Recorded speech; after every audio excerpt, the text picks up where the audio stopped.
Kau Allah yang besar, ajaib dan mulia. Kau Yesus yang selalu membuatku terpesona. Segala pujian bagimu ya Tuhan. Hanya Kau yang layak ku agungkan. Kau Allah yang besar, Allah yang besar, ajaib dan mulia. Kau Yesus yang selalu membuatku terpesona. Segala pujian bagimu ya Tuhan.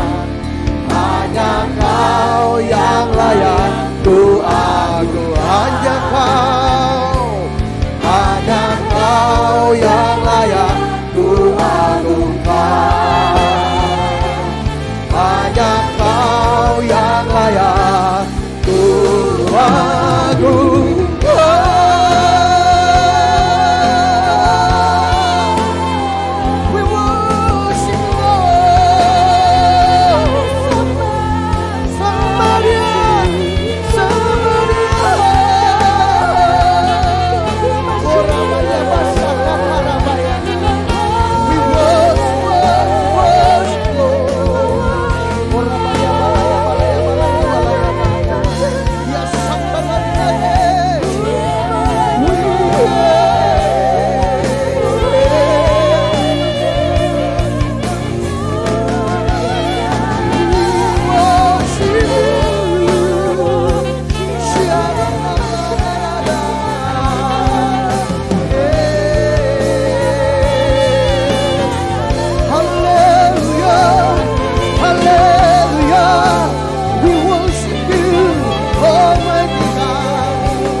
bersuka cita akan Engkau Tuhan. Thank you God, thank you Lord. Terima kasih Tuhan untuk hari ini. Biarlah ibadah kami ini bukan basa-basi Tuhan. Tapi kami benar-benar Tuhan mendengar suara-Mu. Mendapat rema pewahyuan dari-Mu Tuhan. Yang dapat kami lakukan, aplikasikan dalam kehidupan kami sehari-hari. Sehingga terang kami bercahaya di depan banyak orang. Dan nama-Mu dipermuliakan Tuhan dalam kehidupan kami. Urapi setiap kami Tuhan. Gemburkan hati kami Tuhan. Jangan ada yang terlewat, tapi Kau lawat kami semua Tuhan. Ajar kami Holy Spirit. Ajar kami Roh Kudus. Kebenaran firman-Mu. Sembunyikan aku dari balik jubah kemuliaan-Mu Tuhan. Ini bukan tentang khotbahku Tuhan, bukan tentang aku, tapi nama-Mu yang dipermuliakan, nama-Mu yang ditinggikan. Agar setiap orang tahu firman itu hidup dan Engkau hidup dalam kehidupan kami. Terima kasih Tuhan, terima kasih. Terima kasih. Mari setiap kita yang siap untuk mendengarkan firman Tuhan, bersama-sama katakan amin. Woo! Silakan duduk. Shalom. Apa kabar? Bolehlah basa-basi dikit, tos kanan kiri. Apa kabar? Luar biasa, bolehlah, boleh. Saya ingin menyapa selamat tahun baru untuk seluruh jemaat yang ada di tempat ini. Kita masuki tahun 2023.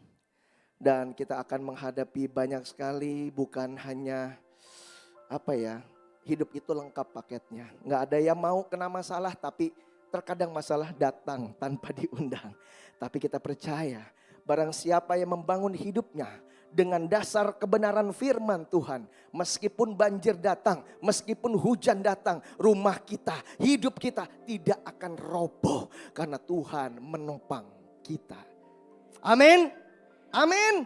Mana semangat tahun baru 2023. Beri kemuliaan untuk Tuhan kita. Haleluya. Mungkin ini kali pertama saya melayani di ibadah raya. Senang sekali bisa bertatap muka dengan Bapak dan Ibu. Terima kasih Bapak Gembala, Bapak Stephen. Yang tadi kita bincang-bincang. Saya hampir nangis sebenarnya Pak. Memiliki visi yang luar biasa untuk kota. Usahakanlah kau kota di mana kau kubuang ditempatkan. Dan puji Tuhan kita memiliki Bapak Gembala yang merespon isi hati Tuhan untuk membangun kota. Yang peduli terhadap orang-orang yang mungkin tidak dipedulikan di luar sana. Mari sama-sama kita berdoa. Semoga visi dan misi ini dapat berjalan melalui GBI Intermark.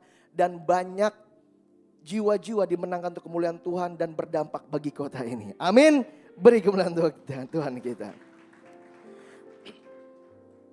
Hari ini saya berbicara mengenai, karena di awal itu adalah sesuatu yang penting. Ketika kita membangun rumah, awalnya adalah yang penting. Fondasi rumah jika tidak kuat maka roboh. Fondasi awal tahun 2023 jika kita tidak kuat, maka kita akan gampang goyah. Oke, bersama-sama dengan saya katakan back to basic. Back to basic, kembali ke dasar. Dasar kita tidak lain, bukan quotes-quotes motivasi orang, tapi kebenaran firman Tuhan. Amin. Saya kemarin merenungkan, Tuhan apa yang ingin kau sampaikan Tuhan. Taruh di hatiku Tuhan. Agar jemaatmu, umatmu mendapat kekuatan rema. Sehingga kita bisa menjalani di sepanjang 2023 ini dengan mantap. Katakan bersama saya, mantap. Bilang kanan kirinya, mantap. Ada yang ngomong mantap ya? Mantap. Itu mah leye. Sekali lagi, mantap. Oke. Wuih. Mantap. Back to basic. Oke, hari ini saya akan khotbah tidak panjang-panjang tapi kita gali. Ada 3 poin. Yang pertama berbicara mengenai hati. Yang kedua mengenai komunikasi. Dan yang ketiga, poin yang ketiga saya akan berbicara mengenai melibatkan Tuhan dalam kehidupan kita. Oke, yuk kita buka kebenaran firman Tuhan. Tapi sebelum di sini saya ingin bertanya kepada Bapak dan Ibu semuanya. Siapa di sini yang senang mengalami mujizat Tuhan? Angkat tangan. 1, 2, 3, 4, 5 ribu orang, luar biasa. Ya kan yang di TV juga, di TV, di YouTube ya. Yang mau melihat mujizat terjadi dalam hidupnya, angkat tangan. 25 ribu nambah lagi. Termasuk saya nggak mau munafik, saya senang Pak mengalami mujizat dan kehebatan tangan Tuhan. Tapi ketika saya menggali kebenaran firman Tuhan, ada sesuatu yang Tuhan bukakan. Tuhan berbicara seperti ini. Nak, kamu lihat ada berapa jumlah, perhatikan baik-baik. Mau dicatat boleh, enggak ya harus dicatat juga. Ada berapa jiwa orang yang umat Israel yang keluar dari Mesir berjalan keluar. Ada berapa? Kurang lebih berapa? Berapa? Oke, yang di rumah yang ngejawab tuh 2 jutaan ya. Ada jutaan jiwa. Pak, Bu, poinnya begini. Perhatikan baik-baik. Seluruh umat Israel ketika mereka keluar dari Mesir, berjalan di padang gurun, itu mujizat tidak berhenti, Pak, Bu. Mereka ngelihat laut terbelah. Amin. Ngelihat tiang awan, tiang api, bukan hanya ngelihat loh, melihat dan mengalami.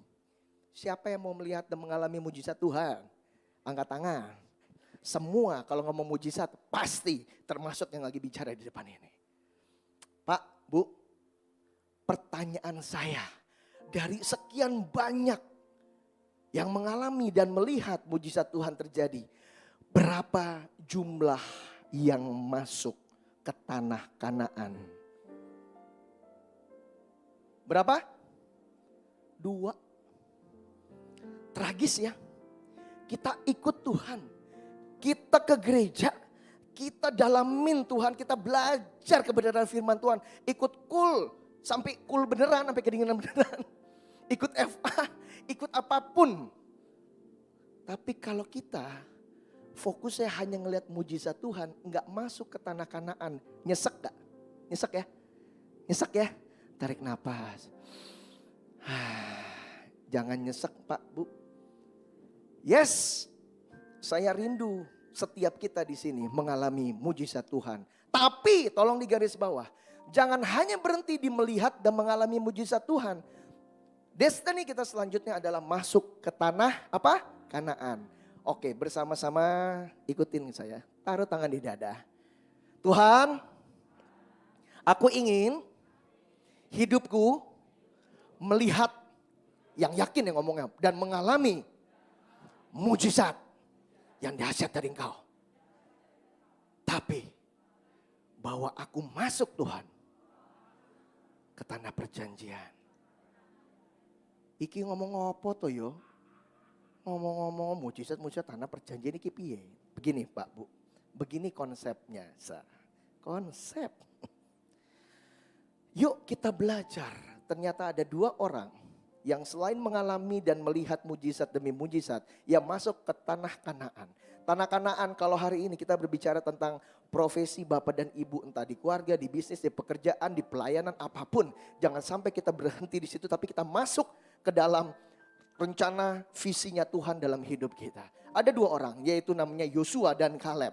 Hari ini saya akan membahas tentang Kaleb. Apa? Kok Saleb? Bukan Kaleb, Bu, Kaleb. Saleb, Kaleb. Ya, Kaleb. Kaleb. Begitu saya pelajari, ternyata ada satu attitude, sikap dari Kaleb yang Tuhan suka. Karena attitude karakternya benar, selalu orang benar itu diterkecualikan. Bersama-sama dengan saya katakan dikecualikan. Siapa yang mau dikecualikan atau dikhususkan oleh Tuhan, angkat tangan. Oke, seperti Kaleb ya. Yuk kita baca kebenaran firman Tuhan. Mari kita baca. Bilangan 32 ayat 12. Bersama-sama ya dengan lantang dan mantap tadi. 3, 4. Dan Yosua bin Nun. Sebab keduanya mengikut Tuhan dengan, perhatikan kata-kata di depan, kecuali, dan yang terakhir sepenuh hati. Itu kata kuncinya. Yang kedua kita buka Ulangan 1 ayat 36. Ulangan 1 ayat 36. 3, 4. Akan kuberikan negeri yang diinjaknya itu. Karena apa? Oke, satu ayat lagi biar mantap. Yosua 14 ayat 14. Yosua 14 ayat 14. 3, 4. Orang Kenas itu sampai sekarang ini. Karena ia tetap mengikuti Tuhan Allah Israel dengan Pak, Ibu, semua termasuk saya. Jangan sampai kita ngikut Tuhan tapi setengah hati. Siapa di sini yang ingin dicintai Tuhan dengan sepenuh hatinya? Angkat tangan. Kalau kita perhatikan. Kalau kita ingin dicintai Tuhan dengan sepenuh hati, mengapa kita mencintai Tuhan dengan setengah hati? Ini saya bukan jadi Fajar yang sad boy ya, bukan. Ini beneran. Kadang-kadang kita minta Tuhan. Kita minta Tuhan full attention, full heart dalam hidup kita. Tapi kita cuma setengah hati ngikutin Tuhan. Amin. Mari, Yesus pun udah berbicara di waktu perjamuan kawin di Kana. Kita buka Yohanes 2 ayat 7. Yohanes 2 ayat 7. 3, 4. Isilah tempayan-tempayan itu penuh dengan air. Dan mereka pun mengisinya sampai penuh. Kita sudah tahu kisah ini. Akhirnya air berubah menjadi anggur. Saya mau tanya dan merenungkan bersama-sama. Kalau pelayan-pelayan itu menuangkan air ke tempayan cuma 1/4, setengah. Saya yakin tidak menjadi anggur. Pesannya apa? Tolong dicatat. Air berbicara tentang kebenaran firman Tuhan, tempayan hidup kita. Kadang-kadang kita ngikut Tuhan tapi ngisi cuma 1/4. Sedengkul, sekaki. Ya ke gereja sih ke gereja. Tapi kalau Tuhan suruh ini, Tuhan bukan bagian saya. Ikut-ikut aja, gak pernah jadi murid. Yang kedua, kita ngisi setengah, bahkan cuma sampai seleher. Nangis, angkat tangan ikut Tuhan. Tuhan, I love you Lord. Nangis. Semua diikutin. Tapi tetap ketika ada masalah, hati dibenturkan dengan logika, selalu kalah. Contoh, gak usah yang jauh-jauh, saya gak mau nunjuk. Yuk, tangannya begini. Tunjuk diri saya sendiri, coba ayo. Ini saya contoh ya, contoh. Tahun 2022 kemarin, maaf.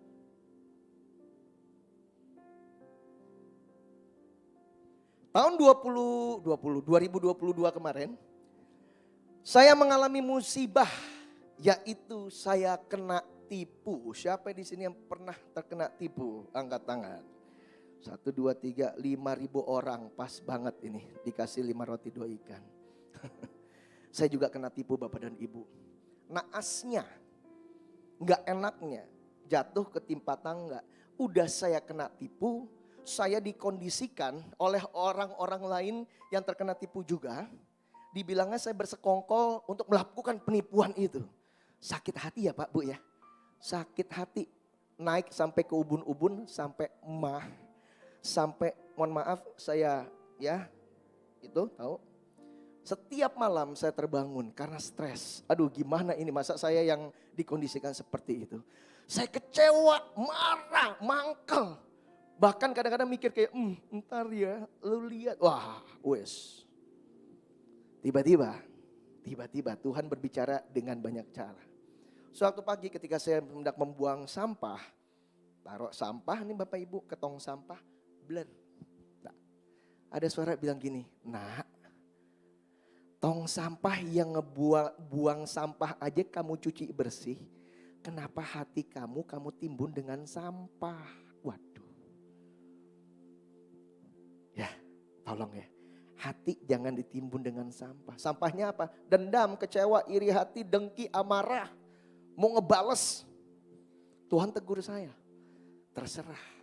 Mau ikut firman Tuhan atau mau ikut membangun kerajaan sendiri. Itu keputusan kita. Akhirnya saya mulai ambil sikap. Berlutut, doa. Tuhan, wah sakit banget, susah.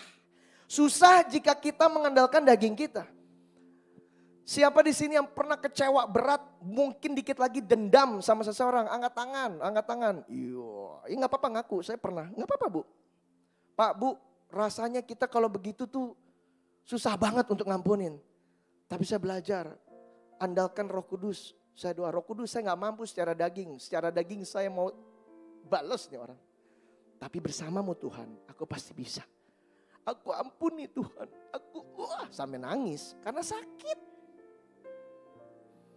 Setelah itu apa yang terjadi? Singkat kata, singkat cerita. Jika kita hidup berjalan bersama dengan kebenaran firman Tuhan. Tuhan yang angkat bapak dan ibu. Mungkin tertipu sekian, bisa Tuhan balikan. Mungkin dia lagi tes karakter kita. Kamu pelayanan Ronald, kamu ke gereja, kamu sharing Alkitab. Tetapi ketika rumahmu datang hujan dan banjir. Di atas dasar apakah kau membangun? Pasir atau batu, itu akan terbukti. Pak, Bu, secara daging mungkin kita puas secara ego, balas. Tapi ujung-ujungnya pasti gak berujung baik. Di dalam Tuhan, daging kita berteriak. Tetapi bersama dengan Roh Kudus, hidup kita berkemenangan. Dan kita akan melihat kehidupan dan hari esok yang cemerlang. Pembalasan milik Tuhan, Pak, Bu. Biarin, mendingan kita cengeng. Gak apa-apa dianggap cengeng. Cengeng aja ke Tuhan. Daripada sok jago, tapi surga gak terbuka. Amin. Amin. Siapa di sini yang mau masuk ke dalam tanah perjanjian? Amin. Pak, Bu, pesannya sepenuh hati. Amin. Taruh tangan di dada bersama saya katakan, Tuhan, 2023 ini aku rindu melihat mujizat-Mu, mengalami mujizat-Mu, dan aku masuk dalam tanah perjanjian. Aku mau belajar Tuhan, mengikut Engkau sepenuh hati. Beri kemuliaan untuk Tuhan kita. Sepenuh hati Bapak dan Ibu, jangan setengah-setengah. Karena Tuhan juga udah ngajarin, kalau mau ubah air menjadi anggur, yuk isi tempayan hidup kita dengan kebenaran firman Tuhan sampai jangan setengah-setengah. Oke, pesan yang kedua, back to basic adalah komunikasi. Bersama saya katakan apa? Komunikasi. Bapak dan Ibu yang saya cintai, suka gak suka, sadar gak sadar, sebenarnya pribadi yang sering kita ajak berkomunikasi adalah, coba tolong ditangkap ini, tunjuk diri sendiri. Coba, siapa? Kita Pak mau ke kantor, mau kerja, mau meeting, jalan kan. Mikir tuh, aduh nanti ini presentasi saya diterima gak ya? Nanti gimana yang ini ya, yang ini belum dibayar. Wah, pikiran, benar ya? Ngomong sendiri. Ibu lagi ngiris bawang sampai tangannya keiris. Pernah ada yang ngalamin? Karena kenapa? Lagi ngomong, aduh ini gimana ya buat bayar listrik udah toet-toet. Tapi suamiku belum kasih uang bulanan. Aduh gimana? Ngomong sendiri. Yang anak-anak ngomong sendiri, aduh mama papa kok gak kasih aku ini ya, itu ya. Seringnya tanpa kita sadari kita berkomunikasi dengan diri kita sendiri. Itu yang namanya self-talk. Apa? Self-talk. Nah, Alkitab berkata, back to basic firman Tuhan berkata. Seperti orang yang mengadakan perhitungan self-talk dengan dirinya sendiri, demikianlah ia. Nah bahayanya begini Bapak dan Ibu, si jahat sering jebak kita untuk merenungkan hal-hal yang tidak seharusnya direnungkan. Yuk kita buka kebenaran ayatnya. Oke, ini dia kebenaran ayatnya nih. Oh begini. Saya gak ke situ deh. Bapak dan Ibu, ini benar atau enggak ya? Kita sama-sama ya. Seringnya ketika kita self-talk atau memikirkan sesuatu, seringnya hal yang negatif yang benar-benar bisa kita sampai buat jantung berdetak. Sampai hidungnya begini nih.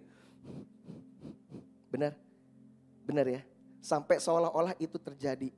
Ini rahasianya Bapak dan Ibu. Yuk kita buka kebenaran firman Tuhan. Ini seru nih. Markus 11 ayat 24. Yuk kita baca. Markus 11 ayat 24. Yuk kita baca bersama-sama. 3-4. Karena itu aku berkata kepadamu. Apa saja yang kamu minta dan doakan apa? Percayalah bahwa kamu apa? Telah menerimanya. Bapak Ibu pernah gak sih ngebayangin sesuatu tapi itu belum terjadi? Ini konsepnya. telah menerimanya. Sampai di sini nangkep Bapak dan Ibu? Belum ada, misalnya contoh, aduh Tuhan, aku ingin membangun yayasan untuk pelayanan di tanah yang itu. Tapi begitu kita ngelihat tanah yang itu, lokasi itu, jantung kita tuh kayak berdebar, kayak kita bisa ngerasakan rasanya suatu saat nanti akan berdiri. Pernah kayak begitu ya? Ini konsepnya, telah menerimanya. Kadang-kadang kita berdoa cuman sebatas pikiran, enggak ada rasa. Nah yang dijawab itu sebenarnya yang pakai rasa. Tuhan mau bilang mana rasanya. Contoh, khususnya yang ibu-ibu atau teman-teman yang muda-mudi di sini. Saya ingat saya ditolak cinta saya, ibu. Udah kayak begini nih, ditolak 3 kali sama istri saya. Pertama, ya dicomblangin kan. Kayaknya dapet nih. Menyatakan tiba-tiba kayaknya kita temenan aja. Waduh sakit hati bu, gengsi main. Sepupunya datang lagi, Kak kali ini bener deh, Tacit udah mau. Ditolak 2 kali. Intinya sampai ketiga, sampai ibaratnya dia ngomong akhirnya kan. Sebenarnya aku mau ngelihat keseriusan kamu tadi sepenuh hati. Perasaan, rasa kamu benar-benar gak? Enak gak bu, Pak, kalau ada seseorang yang mencintai kita, cuman setengah hati dan gak pakai perasaan. Gak enak. Makan aja kita tawar gak enak ya. Kasih dong Tuhan. Tuhan, ini Tuhan. Kita buka lagi di kitab Mazmur. Mazmur 34 ayat 8. Ini kita catat ya. Ini rahasia-rahasia yang bisa kita aplikasikan dalam kehidupan sehari-hari. Mazmur 34 ayat 8. Hah? Kok salah? Mohon maaf sebentar. Sebentar Bapak dan Ibu.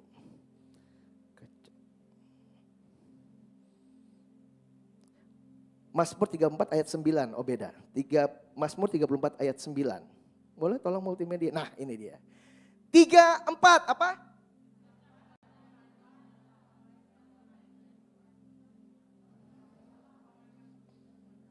Yang pertama dibilang apa? Ini bukan ngomong kecap ABC, bukan ya. Kecap itu berbicara tentang rasa.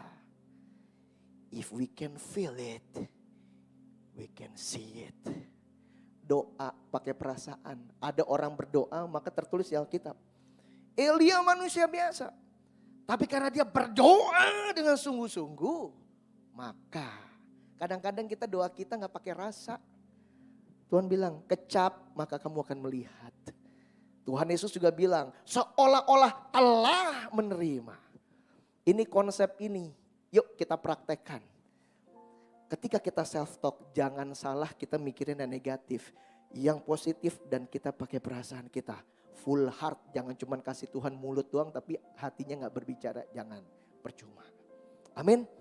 Yuk kita belajar. Kita belajar. Hari ini kita belajar sama-sama. Sampai di sini jelas ya Bapak Ibu ya? Bisa diterima? Apa? Lapar? Oh amin. Mari kita buka kebenaran firman Tuhan di Mazmur 103 ayat 1 sampai 5. Mazmur 103. Jadi begini. Daud tokoh besar di Alkitab yang saya temukan, dia sering banget self talk, ngomong dengan dirinya sendiri, dengan jiwanya sendiri. Nah, ntar kita akan lihat nih dia ngomong apa aja. Yuk kita buka Mazmur 103 ayat 1 sampai 5. 3, 4. Pujilah Tuhan, hai jiwaku, self talk dia. Pujilah namanya yang kudus. Hai apa? Segenap batinku, self talk dia. Ayat yang kedua. Pujilah Tuhan, hai jiwaku, dan janganlah lupakan segala kebaikan. Self talk lagi. Yang ketiga. Dia yang mengampuni segala kesalahanmu, yang menyembuhkan segala penyakitmu. Keempat, dia yang menebus hidupmu dari lubang kubur, yang memahkotai engkau dengan kasih setia dan rahmat. 5. Dia yang memuaskan hasratmu dengan kebaikan, sehingga masa mudamu menjadi baru seperti pada burung Raja Wali. Saya minta multimedia kembali ke ayat yang pertama, 103 ayat yang pertama. Ya oke, lihat ya. Bapak dan Ibu kita belajar dari Daud. Kenapa Daud spesial di mata Tuhan? Padahal dia melakukan kesalahan yang lumayan fatal dan vital. Ya karena ini. Otaknya selalu benar, self talknya selalu positif. Tuhan bilang kayak kita di Yosua juga, Kaleb, ini segenap hati nih orang-orang kayak gini nih. Siapa sih Pak Bu? Ya kita yang gak pernah berbuat salah. Tapi bukan itu yang Tuhan mau lihat. Apakah hatimu melekat kepadaku dalam setiap apa yang kau kerjakan, lakukan. Daud. Pujilah Tuhan, hai jiwaku. Tadi di ibadah pertama saya udah membagikan. Pak, Bu, kita namanya manusia kadang-kadang malas. Pagi-pagi enakan tidur. Tapi mungkin Daud lagi malas juga, tapi dibilang saya malas nih, tapi harus. Pujilah Tuhan, hai jiwaku, bangun berlutut, worship God, baca firman. Nggak enak secara daging pagi-pagi. Tapi Daud mau memaksakan daging harus tunduk terhadap roh. Jangan di-maintain tapi didisiplinkan. Caranya gimana? Self talk yang benar. Enggak. Benar. Pujilah Tuhan, hai jiwaku. Ayat yang kedua. Pujilah Tuhan hai jiwaku dan janganlah lupakan segala kebaikannya. Pak, Bu, tolong dicatat. Mungkin ada yang pernah ngalamin seperti ini. Kita lagi mau meeting, enggak deal. Kita punya proyek, enggak goal. Kita ada ini itu kok enggak dijawab. Tiba-tiba kita ngejudge diri kita. Aduh, kayaknya gue sial terus ya. Kok gue menjadi orang yang enggak diberkati. Pasti pernah kan ada yang di sini? Mungkin Daud ngalamin. Dia masalah, coba Bapak dan Ibu baca. Dari keluarganya, dari anaknya, dari istrinya. Kok kalau saya jadi Daud saya bilang, hidup gue amsyong banget ya. Ini Daud, baca deh. Tapi dia disiplinkan pikirannya dia untuk tetap lurus dengan kebenaran firman Tuhan. Jangan lupakan segala kebaikannya. Begitu dia ngalamin hal yang tidak baik, langsung ingat-ingat kebaikan Tuhan di masa lampau. Pesannya gini Pak Bu, kalau hari-hari ini belakangan ini kita mengalami hal-hal yang tidak mengenakan, tidak baik, jangan fokus kepada ketidakbaikannya. Buru-buru langsung, hai jiwaku, ingatlah akan kebaikan Tuhan di masa lampau. Akhirnya kita belajar dari manusia bersyukur. Next, ayat yang ketiga. Dia yang mengampuni segala kesalahanmu, yang menyembuhkan segala penyakitmu. Dia lagi ngomong nih ke jiwanya. Daud manusia biasa. Dia tahu dia pernah salah. Tapi dia juga mengecap kebaikan Tuhan. Kesalahannya diampunin. Pesannya Pak Bu, jangan mau merasa tertuduh. Ingat apa yang udah Tuhan Yesus lakukan di atas kayu salib. Saya sudah diampuni. Kadang-kadang ada orang yang konsultasi sama saya. Kayaknya gue gak diampunin Tuhan deh Nal, bro, pastor. Itu ngaco self talknya. Siapa bilang? Jangan kau self talk dengan caramu berpikir. Tadi worship leader kita. Tuhan ngomong apa? Hei, dosamu yang semerah kirmisi akan kubuat putih seperti salju. Udah selesai masalah dosa. Ingat apa yang Yesus perbuat dalam hidup kita. Jangan ngelihat kesalahan apa yang kita perbuat. Amin. Segala penyakitmu. Pesannya begini Bapak dan Ibu. Mungkin ada yang sedang ngalamin sakit penyakit di tempat ini saat ini.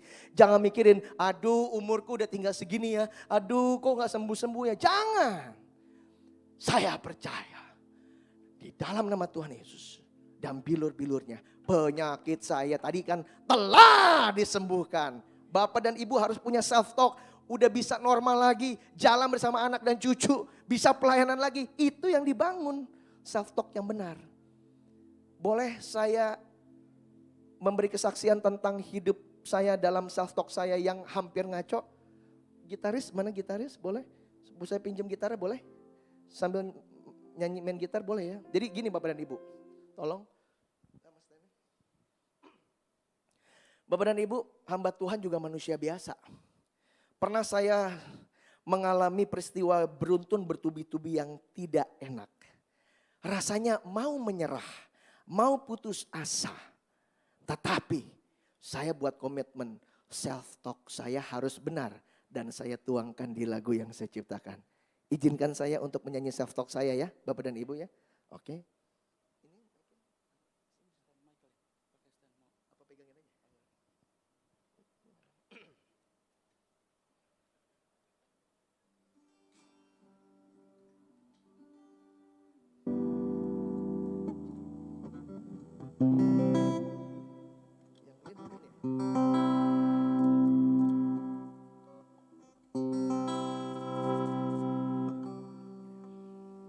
Apa kabar? Baik. Hadap ke sana. Ini self talk saya.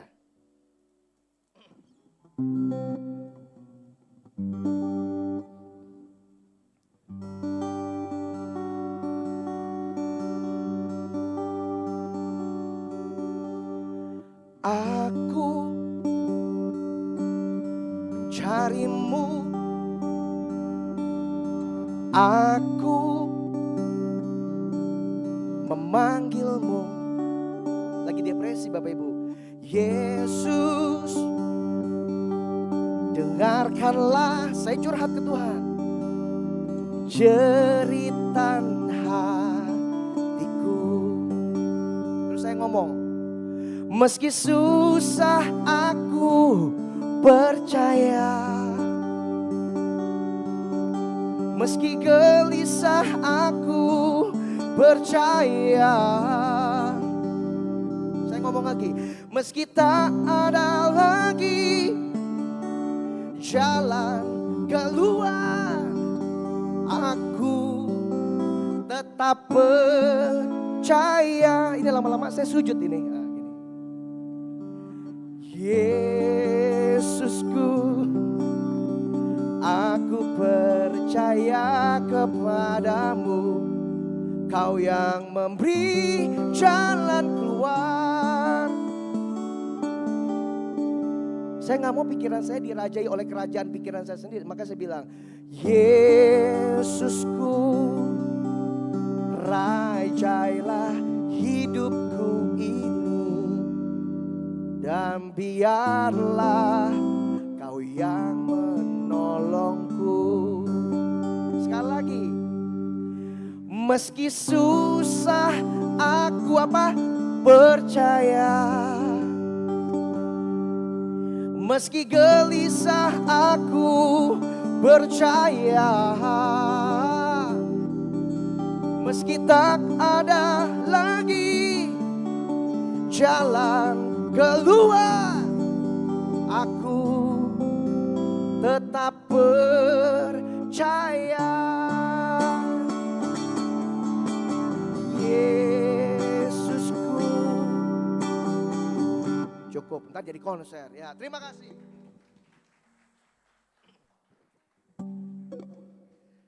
Bro ini mengajarkan saya untuk humble di hadapan Tuhan, harus sujud-sujud lama-lama begini nih. Begini saya. Thank you bro. Nanti kita kapan-kapan nge-jam ya. Oke. Itu Bapak, Ibu. Saya ngalamin masalah, itu saya curhat. Meski susah begitu keadaannya. Aduh gimana ya. Tapi saya tetap percaya. Gelisah tiap pagi, bukan tiap pagi, mau tidur gak enak tidur. Aduh gimana kok gak ada jalan keluar ya, gak ada pengharapan. Tetap percaya. Kita lihat Daud, yuk. Balik lagi ke Daud, jangan ke saya. Nama Tuhan yang harus ditinggikan bukan si pengkhotbah, bukan. Oke, balik. Langsung, nah ini dia. Lihat, Daud lagi self talk.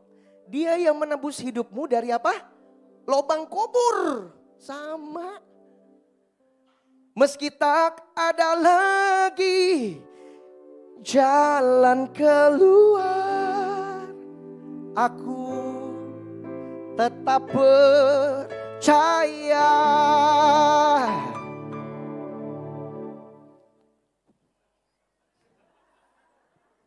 Saya senang sama dia. Mengajarkan saya rendah hati. Habisnya nyanyi. Bro, orang Batak. Apa? Palu. Pantas keras sekali. Palu. Hamir orang Batak bilang. Ya. Daud bilang, ini balik lagi. Tadi ke ayat keempat. Lobang kubur. Kuburan. Kubur. Dia tuh lagi self talk. Ada di dalam kubur, lobang kubur ketimbun, udah gak ada pengharapan. Tetapi pesannya begini Bapak dan Ibu. Jangan kita hanya fokus di masalah kita. Oke, self talk yang benar. Meskipun aku sekarang gak ada lagi jalan keluar, Daud dari lobang kubur, tetap yang benar.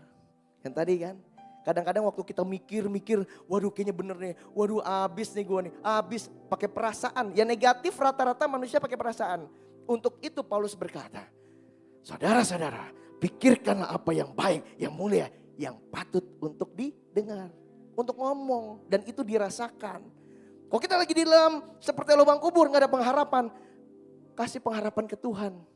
Wah, satu saat aku akan begini nih. Suatu saat aku akan bernyanyi di depan GBI Intermart sampai mau nungging-nungging. Kejadian kan? Nah, enggak, itu intermezzo. Kurang lebih seperti itu Bapak dan Ibu. Amin. Beri kemuliaan untuk Tuhan kita. Oke. Jadi pesan yang kedua dalam komunikasi itu adalah self talk yang benar, ya. Setuju ya, sepakat ya. Dasar kita 2023, berbicaralah kepada diri kita sendiri omongan yang enak. Kita aja keki gak suka kalau ada orang ngomong gak enak ke kita kan. Tetapi tanpa kita sadar, kita sering ngomong yang tidak enak ke diri kita sendiri. Ya itu tuh self talk yang tadi, ngaco ngawur. Oke. Yang ketiga, poin ketiga dalam komunikasi. Mari kita buka kebenaran firman Tuhan, Efesus 4 ayat 29. Mari kita bersama-sama memperkatakan firman Tuhan secara keras dan lantang dan penuh iman. 3, 4, janganlah ada perkataan kotor keluar dari mulutmu, tetapi pakailah perkataan yang baik untuk membangun. Di mana perlu supaya mereka mendengarnya beroleh kasih karunia. Oke, boleh tolong diubah ke King James Version. Jadi kita lihat bahasa aslinya. Oke, baca bersama-sama 3, 4. Let no apa? Corrupt communication. Oke, cukup sampai di situ. Corrupt. Apa?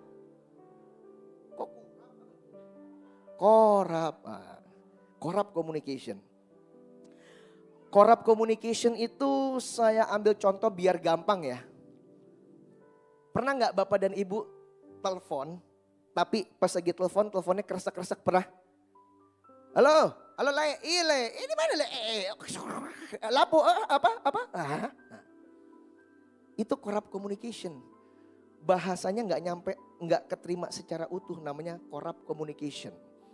Jadi kita harus membangun kebiasaan yang benar dalam berkomunikasi. Contoh, mungkin Bapak dan Ibu di sini, soalnya saya di sini ngelihat ini muka-muka pengusaha, pemimpin yang owner perusahaan besar semua di sini nih. Sama kayak saya, jidatnya udah mulai ke atas gini kan. Banyak mikir gitu kan Pak. Corrupt communication dalam perusahaan contoh. Kita punya konsep, kita punya visi. Tetapi kita pikir manajer sampai staf yang terbawah itu ngerti pemikiran kita dan kita nggak sampaikan. Tiba-tiba tidak berjalan, kita ngamuk-ngamuk. Itu corrupt communication. Saya ngalamin. Misal perusahaan ini mungkin ada ownernya ada 3 atau share-nya tuh ada 5 gitu kan. Mereka nggak berembuk jadi satu. Yang ini ngomong satu-satu, akhirnya tidak running dengan baik perusahaan. Itu namanya corrupt communication. Oke, contoh lagi. Yang di bidang properti, ada yang di bidang properti di sini? Angkat tangan. Wah, properti kerajaan sorga semua di sini. Oke, itu saya lagi ngopi bareng teman-teman saya, Bapak dan Ibu. Bertiga kita. Teman saya ini ngomong, tapi posisinya begini. Saya menyimak, yang teman saya mendengar, perhatikan, mendengar tapi tidak mendengarkan, beda loh.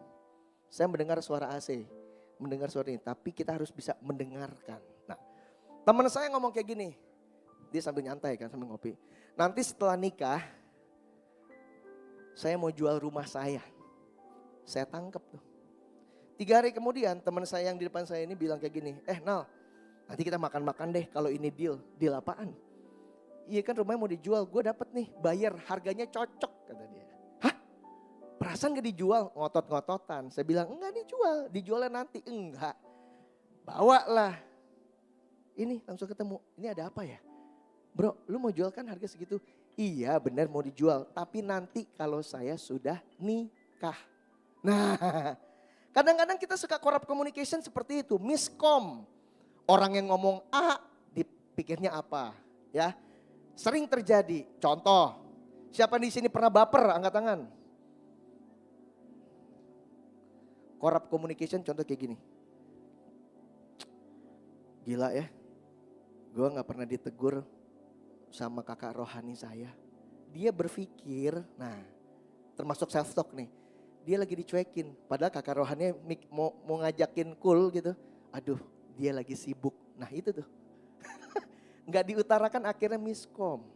Nah ini yang harus kita perbaiki. Komunikasilah secara jelas. Maksudnya apa? Jangan berasumsi. Sering banget kita berasumsi Bapak dan Ibu, akhirnya fatal. Siapa yang nyuekin lu? Saya pernah Bapak dan Ibu, ini jarak segini nih tunggu, jarak satu. Ke Bapak yang paling cool dan maco lagi begini. Iya. Saya udah gak bisa lihat muka Bapak. Saya ngelihat mukanya Tuhan Yesus gitu. Iya. Benar Pak. Saya dibilang belagu lo ya, sombong lo. Sombong apaan? Ini gue depan lo. Mana ini? Ya ampun. Sih, disangkanya saya sombong Bapak Ibu. Padahal saya gak ngelihat. Nah itu kadang-kadang yang harus kita perjelas. Sampai di sini paham ya? Amin.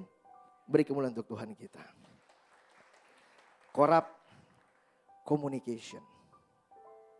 Yang ketiga, poin yang ketiga. Libatkan Tuhan dalam apapun yang kita lakukan. Pak, Bu, saya mau tanya sekaligus pasti ini benar. Di sini siapa yang tidak punya grup WA? Yang gak punya siapa? Pasti punya grup WA ya. Bayangkan Bapak dan Ibu, tadi kan saya bilang, oh ini pengusaha sukses, keren semualah, pokoknya luar biasa di tempat ini. Setiap ngomong, setiap ada kegiatan, Bapak dan Ibu tidak pernah di tag. Kan kalau kita mau WA ngomong ada add gitu kan, add Pak Lae Simangunsong misalnya gitu. Bayangin Bapak dan Ibu dalam grup WA, enggak pernah di tag atau enggak foto bareng-bareng nih, cidet gitu kan. Di Instagram enggak di tag. Bagaimana perasaan Bapak dan Ibu kutanya? Gimana Pak? Jujur Bapak gimana Pak? Ini kita foto nih bareng-bareng nih. Bapak enggak di tag. Setiap foto enggak di tag. Gimana Pak? Hah? Kesal ya? Ibu gimana? Langsung, jadi paling cantik aja gitu kan. Pak, Bu, kita aja manusia. Dalam satu grup ada di situ, enggak dilibatkan, enggak diakui, bete. Lah ini Tuhan kita melakukan ini dan itu dia enggak pernah dilibatkan. Kasar Tuhan bilang gini, macam benar kali pemikiran kau Lae. Kau mikirnya A, aku sudah sampai Z, kau enggak pernah libatkan aku. Macam mana pula itu bah. Nah itu dia. Faham sampai di sini ya Bapak dan Ibu ya. Libatkan Tuhan, akui Tuhan. Contoh. Saya punya teman, ya kita pertemanan gitu ya. Satu, ini owner yang teman saya lagi, dia kerja, ya kita berteman gitu. Curhat ke saya, Nal gue bete Nal, kenapa? Semua rencana gue tidak di ACC. Dari satu pihak nih ya. Oke. Cerita. Menurut saya, idenya sih keren, planningnya oke. Saya cerita kepada yang bos yang ini. Bro lu kenapa sih kagak ACC rencana dia? Tahu gak Pak Bu? Dia bilang apa? Bayangin Nal, dia udah meeting, gak libatkan gue. Padahal gue tahu vendor-vendor yang lebih baik, harganya jauh lebih murah dan orang-orang kunci. Paham ya Pak ya? Kadang-kadang kita mikirnya A, tapi Tuhan sampai Z. Tapi Tuhan bilang, songong kali kau, tak libatkan aku macam mana pula kau. Nah kurang lebih begitu. Jadi libatkanlah Tuhan dalam apapun yang kita kerjakan. Saya akan tutup dengan satu kesaksian. Jadi saya adalah bungsu tidak jadi Bapak dan Ibu. Saya punya adik kecil. Enggak kecil juga sih, udah gede sekarang dia. Bedanya 14,5 tahun. Pintar dan ya perhatian terfokus ke dia karena papa udah gak ada kan. Jadi kakak-kakak ganti profesi jadi ayah sekaligus kakak. Dia tumbuh besar, kuliah, cum laude. Melamar kerja, keluar. Melamar kerja kok kayaknya dia kerja ini keluar masuk gitu kan. Kayak Syahrini maju mundur. Akhirnya saya tanya. Namanya Gabriel Francesco Aditama. Panggilannya Gerin. Gerin, kamu sebenarnya passion kamu apa sih? Aku tuh pengen TNI kan. Kakak ipar juga di TNI. Lihat Kak Fran, jadi panutan gitu kan. Wih, gaya kali dia nih TNI kan. Oh, oke. Di gambaran saya Pak Bu, ini anak tadinya badannya agak gede, agak besar, agak lebar. Pakai kacamata, udah gak mungkin. Bangun paling cepat jam berapa istriku? Jam 11. Itu gempa bumi 200 gimana juga nanti gak bangun deh. Gitu dah. Hah mau masuk TNI?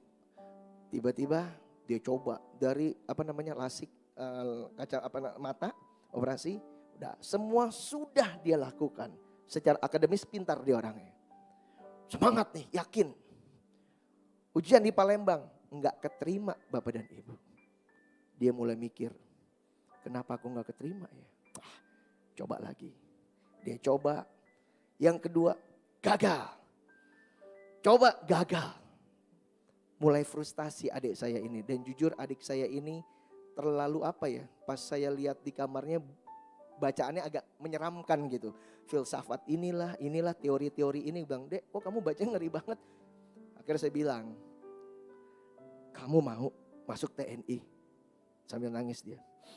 Mau Kak. Kenapa? Iya mau aja. Kamu udah lakukan segala cara kan? Iya. Tapi ada satu yang belum kamu lakukan, Gerin. Kamu tidak libatkan Tuhan Yesus. Dia mulai begini. Mulai sekarang, kamu tetap lakukan apa yang kamu lakukan. Tetapi sertakan Tuhan Yesus. Tiap pagi dia ke gereja.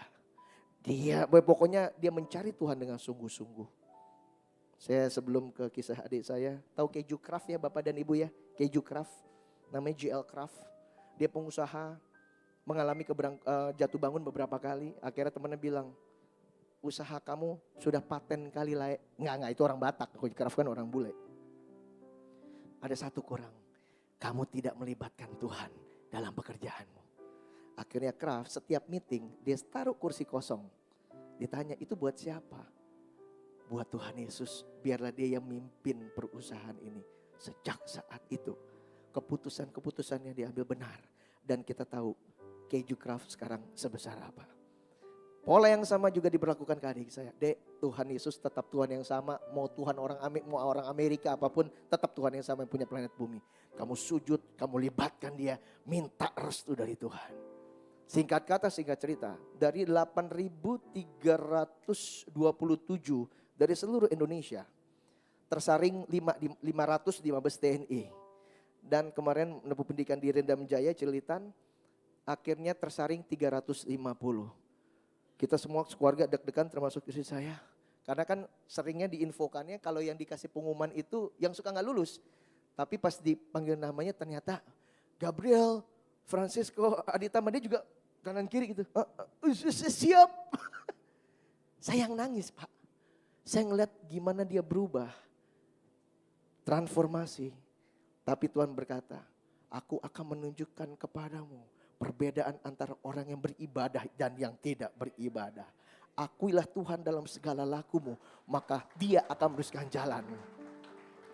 Begitu dipanggil naik, kita tangis-tangisan. Dia mau nangis. Karena saya ingat masa kecil dia kayak gimana. Udah gak ada apa-apa. Wah, dia naik ke bus. Dia begini. Wah. Dia di Magelang. Kemarin dapat link YouTube-nya.